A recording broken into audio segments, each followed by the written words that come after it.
দুপুরে খাওয়ার পরে আবার হঠাৎ করে সাগর চোখে পড়লো, এই জন্য আবার চলে আসলাম বিচে।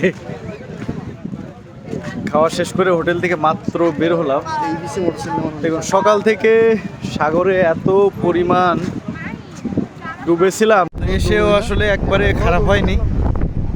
আসার পরে এই যে কি সুন্দর একটা মেঘ দেখুন দাঁড়িয়ে আছে এখানে। ওয়াও, আসলে সাগর পাড়ের সমস্ত দৃশ্য কিছু না কিছু ভালো লাগার, এটা আসলে অপরূপ সৌন্দর্য। মহান আল্লাহ তাআলার অপরূপ সৌন্দর্যকে দেখতে হবে, দেখার জন্য ঘুরতে হবে। না ঘুরলে আসলে এই সৌন্দর্যর বর্ণনা দেওয়া যায় না। আমরা মোবাইলে দেখি, ছবিতে দেখি, ইউটিউবে দেখি, বিভিন্ন প্ল্যাটফর্মে দেখি, এগুলো আসলে চোখে না দেখলে ওইভাবে আসলে বুঝিয়ে বর্ণনা করা